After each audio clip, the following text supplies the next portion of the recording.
Well, welcome to Meck's online campus. Before we begin, just a reminder of what you were told earlier. This is not a message that you will probably want your younger children watching with you or even overhearing, because the don't do stupid that we're going to be exploring is don't flirt with an affair.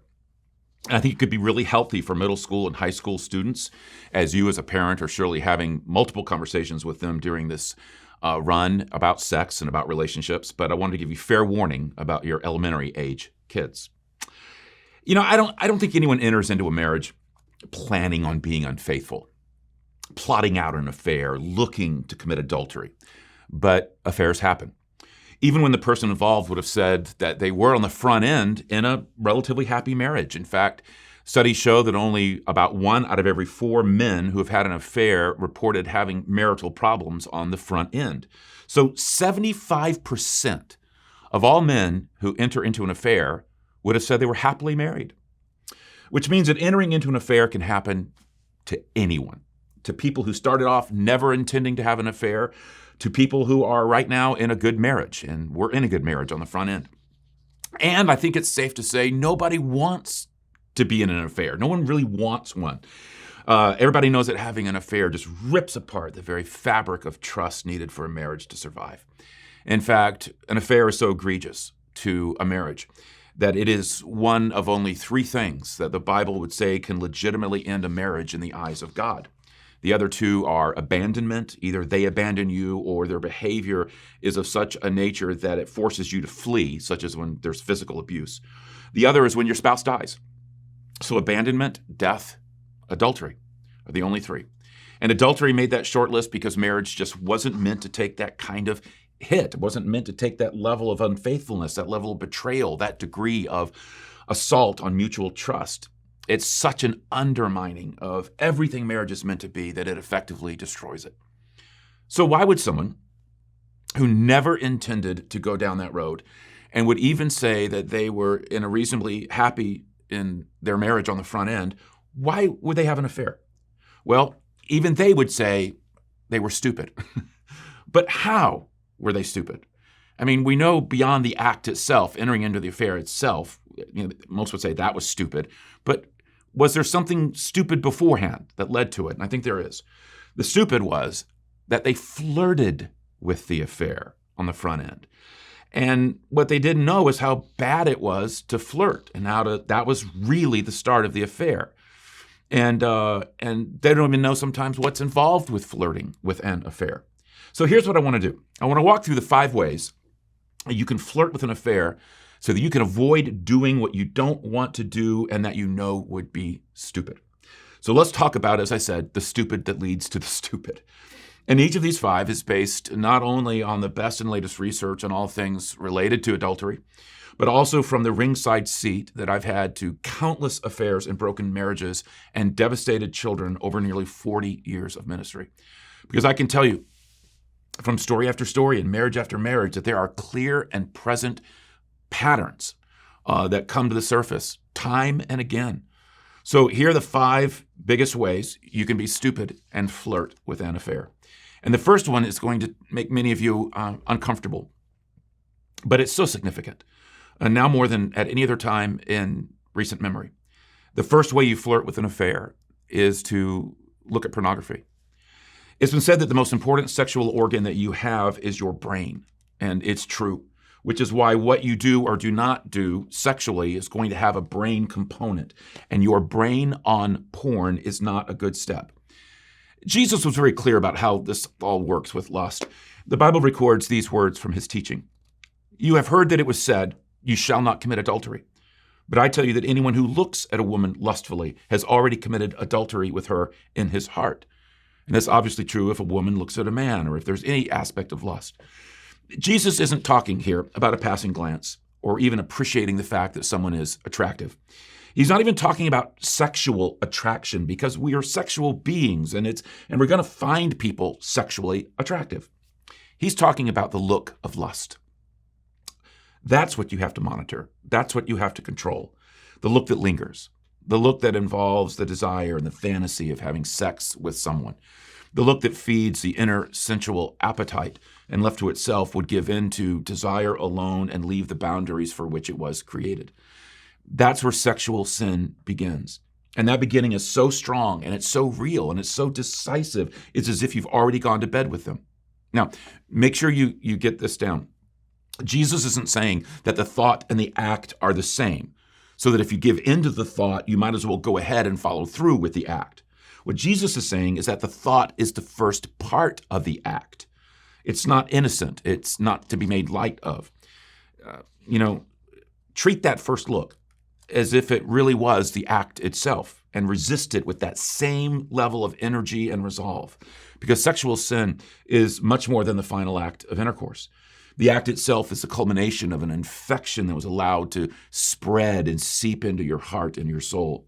Something like an affair, in all of its forms, doesn't just happen. It begins. You're in bed with someone mentally and emotionally long before you are in bed with them physically. Which is why, again, going back to porn, that's why it's so detrimental to faithfulness in marriage. In fact, the word itself makes it clear. I don't know if you know what its origins are. The word pornography comes from the Greek word pornographos, which literally means writing about prostitutes. It's built off two words, porne, which means prostitute or habitual sexual sin, and graphe, which is to write or be graphic about something. So pornography is anything that is written, painted, filmed, produced, that is designed to arouse sexual desire in an illicit way, the way you would hire a prostitute to fulfill a sexual desire. Its goal is to arouse you sexually, to engage you sexually, to titillate you sexually, to promote a sexual response, like a prostitute. And it works. The research of Paul Wright at Indiana University has found that men who regularly view pornography are more likely to engage in casual sex, more likely to have multiple partners, and more likely to cheat on their spouse. It's also been proven that the more you view porn, the more it creates a distance between you and your spouse, both emotionally and physically. It's common for those who watch porn to find themselves unable to be sexually aroused by their actual flesh and blood partner. According to the research of Dr. William Struthers, it creates unrealistic expectations. It conditions your brain to bond and attach to pornographic images as opposed to a real partner. It counterfeits true intimacy. And as studies have shown, both from Norway and here in the United States, particularly in California, a study, porn and the people in porn become a third party that invades the relationship. And this is key. It's like becoming, having an open marriage or becoming a swinger. It's bringing them into the bedroom, which is why a study in the archives of sexual behavior found that when one spouse finds out the other is using porn, they feel it's a form of being unfaithful, because it is. Now, most people tend to think that this is a problem almost entirely with men. That's not true. The percentage of women consuming porn is on a massive rise before COVID. And it really shot up during, but we're still sifting through some of those studies. But before COVID, at the end of 2019, one of the most heavily used porn sites reported that at least 3 of every 10 consumers was a woman. Other studies have found that more than a third of all women are watching it every week. So if you want to affair-proof your marriage, step 1 is to porn-proof your brain. That's first. Okay, here's the second way to feed an affair, to flirt with an affair, is you feed an existing attraction that you have towards someone. In other words, you intentionally gravitate towards, spend time with, work at getting to know someone you find yourself attracted to. In other words, the opposite of what has become known as the Billy Graham rule. If you aren't familiar with that, it's about a personal pledge that famed evangelist Billy Graham and his closest associates made. It was back in November of 1948. As his public ministry was beginning to really take hold, Billy called his then team of Bev Shea and Grady Wilson and Cliff Barrows to his hotel room during an evangelistic campaign that they were holding in Modesto, California. He said, God has brought us to this point, Maybe he's preparing us for something that we don't know. But let's try to recall all the things that have been a stumbling block and a hindrance to evangelists in years past. And then let's come back together in an hour and talk about it and pray about it and ask God to guard us from it and to put our heads together about how we can best guard ourselves from it. When they got back together in Billy's room later that afternoon, they had all made essentially the same list, which came to be known among them as the Modesto Manifesto. From it, they made pledges to guard themselves, among other things, against two of the most damaging to the cause, and that was the inappropriate use and allure of money, and perhaps even more damaging in their minds at the time, sexual immorality. In terms of sexual purity, the rules that they followed were simple. They avoided situations that would put them alone with a woman. On the road, they would room in close proximity to each other as an added measure of social control. And they would pray specifically for supernatural assistance in keeping them, pure. In other words, Billy and his team built protective sexual fences around their lives. Now, today, some people find these rules prudish or even sexist or out of touch with the way men and women interact in today's world, or even the way they have to interact, need to interact. And there's some truth to that. But one thing you can say is that Billy finished well when it came to sexual faithfulness in a day when so many don't. But regardless of his particular rules, that you should have some rules goes without saying. And the one we're talking about in particular, be careful how you interact with someone that you know you already have a sexual attraction for. Be careful in regard to being alone with them. Watch out for that long lunch together, that after-work drink, staying late and working together on that project. This is just common sense.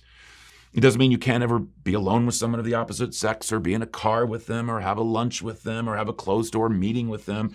Just be aware of situations that you know put you in a compromising situation, and particularly when you know you're already attracted to them. If you're attracted to someone physically, you're just going to want to put a heck of a lot more barriers around you with that person than if you're not. And if you don't put up these barriers or ignore them, you're just flirting with an affair.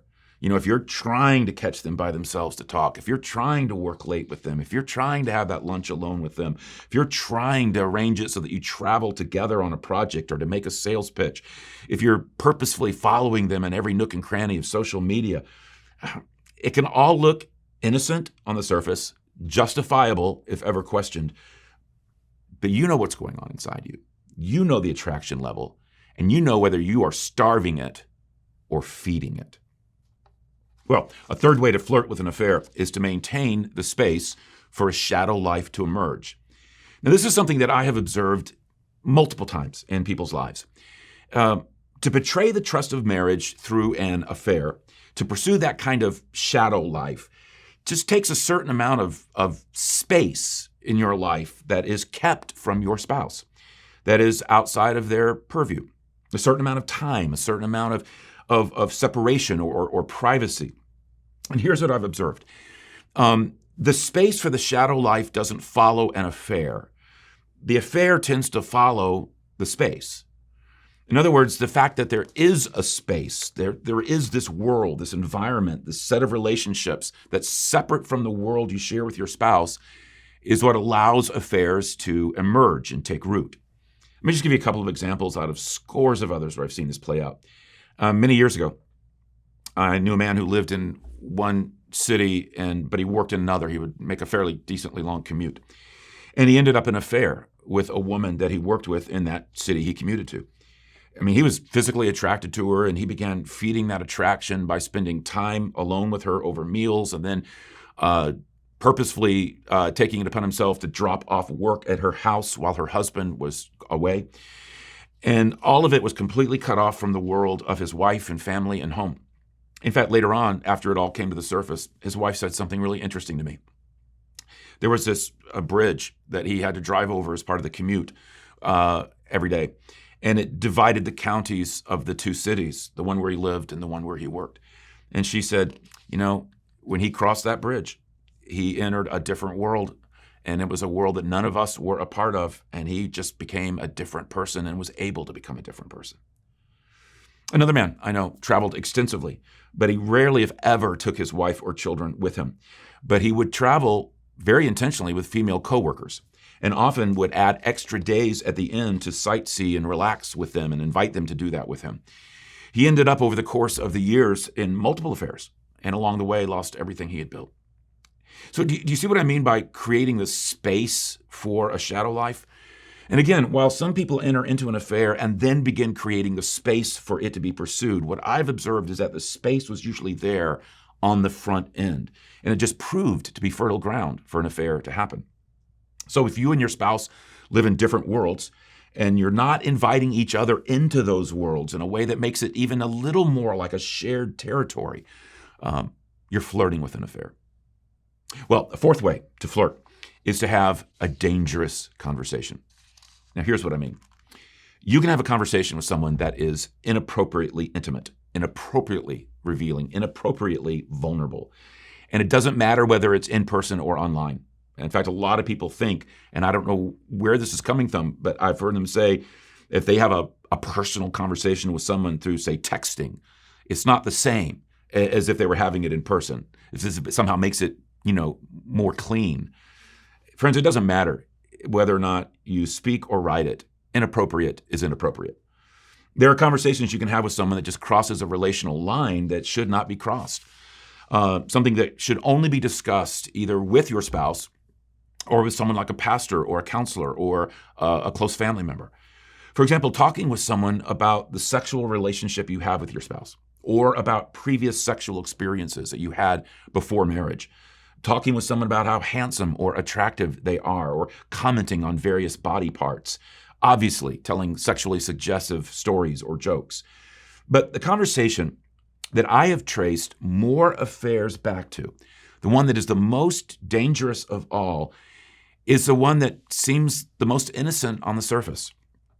It's confiding in someone that you're unhappy in your marriage.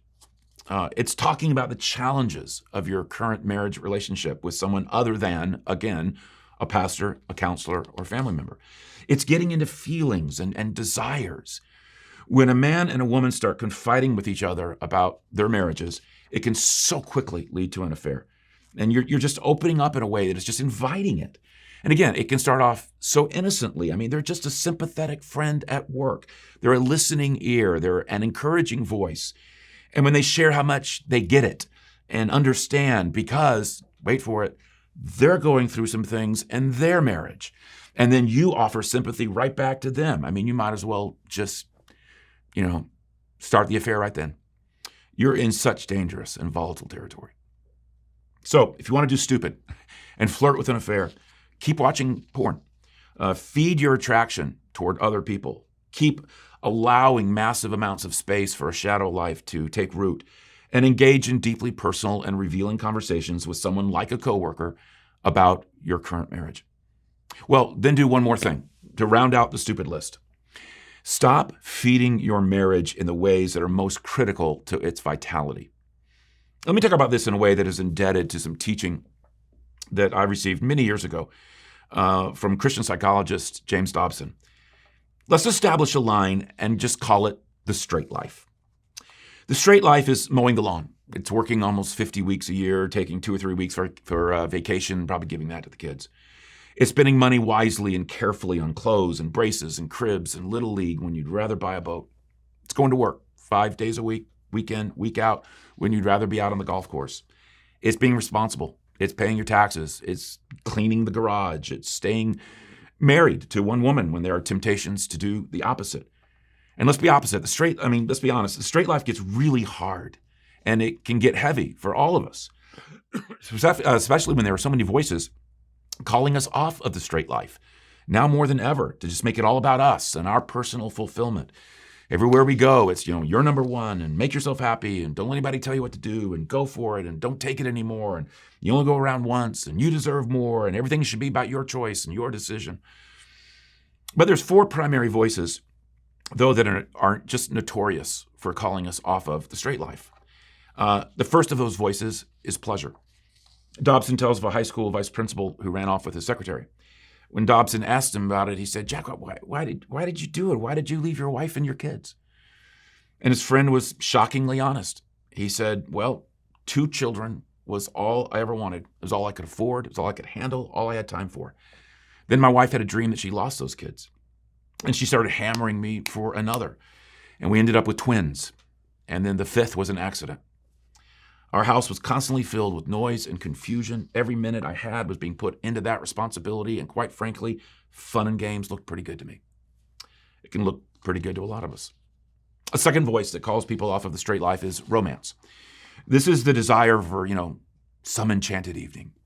It's looking through the scrapbook and finding the pressed flower from your senior prom and wondering whether you could ever go back in time and be found attractive like that again.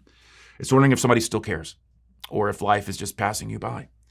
And it doesn't help that movies and TV glamorize affairs and make marriages seem dull and monotonous and routine, a hindrance rather than a happiness. Well, a third voice is sex. Now, this is what usually gets the most credit for people leaving the straight life. And make no mistake, it is a powerful voice. And the headlines are filled with stories of those who have left the straight life for seemingly nothing more than this. And as we've already talked about, porn becoming the wallpaper of our life has only made this voice stronger by not only inflaming our lust, but diminishing the sexual relationship we have with our spouse. But the most powerful voice of all hasn't been put up yet, and that's ego. Ego is the most powerful voice of all. It's the number one reason why, arguably, people enter into an affair. It's the attention. It's the compliments. It's discovering that someone of the opposite sex still finds you attractive and appealing. In the book of Proverbs, this is the advice given about avoiding an affair. It says, "Love wisdom like a sister. Make insight a beloved member of your family. Let them protect you from an affair, from listening to the flattery." Isn't that interesting? That it's often the flattery we find hard to resist, the strokes to the ego. Well, how do people leave the straight life? Do they do it like all at once? A hard arrow going up toward one or the other? No, that's not the way it usually works. More often than not, it's gradual. It occurs over time with little departures, the very kind of things that we've been talking about, dabbling in porn or finding ways to be alone with someone, particularly in a space where your spouse isn't. And then the conversations get increasingly revealing and personal, so it kind of builds its way up until, boom, you're off. So what happens then when somebody leaves the straight life? Do they live happily ever after? Well, here's a rude awakening. It's not a Cinderella story. You know what happens? They simply establish another straight life. They have to. That's reality. The romanticism tends to die down and flaws come into focus and you have your first fight and the sexual relationship loses its glamour and becomes routine. Thoughts eventually start and turn to earning a living and cooking and cleaning and paying taxes. And then the ego needs begin to accumulate just like they did before. Did you know that research shows that 80% of those who have an affair get divorced and marry the person they had the affair with, 80% later said they wish they could go back to their original spouse. Why? Because it's no different. It was just another straight life. But some people never get it, even when they go through it. I've known people, and you probably do too, who've ripped from one straight life to another straight life to another straight life, just leaving a trail of bodies behind them. So what's the answer? How do you not do stupid with this? Well, be intentional about meeting each other's needs. Tend the relationship you're in. Reserve time for pleasure. Husband and wives should go out on dates and take trips and explore recreational activities together and do things together for sheer fun. Keep the romantic fires burning through love notes and surprises and candlelit dinners and unexpected overnight getaways. Couples need to reserve time and energy for meaningful sexual activity. Work at fulfilling each other's sexual needs. And husbands and wives should work overtime at building up each other's self-esteem. Talk about how proud you are of them and look for ways to compliment them. Build them up in every way that you can. Because love is so much more than a feeling. It requires care and discipline and investment. So don't do stupid and flirt with an affair. Be smart and flirt with your spouse. Okay, that's a lot, and we'll stop there for now. Next week, we've got one more big idea to explore when it comes to marriage and not being dumb. And I also hope you'll check out the Fall Trail event that's happening this Friday. If you haven't reserved your time slot, I would do it right away, because once a slot is closed, I mean, it's really closed. We have to, because we are just limited in terms of parking and capacity. So get your time slot. And if you change your time slot, let us know so we can free it up for somebody else. But we're going to have thousands of people there, and it's going to be a fun event, but we want to make sure that everybody's cared for. So until we hopefully connect again this Friday or next weekend for the final installment of this series, let me pray for you. Father, I don't think there's anyone out there listening to me who wants to enter into an affair.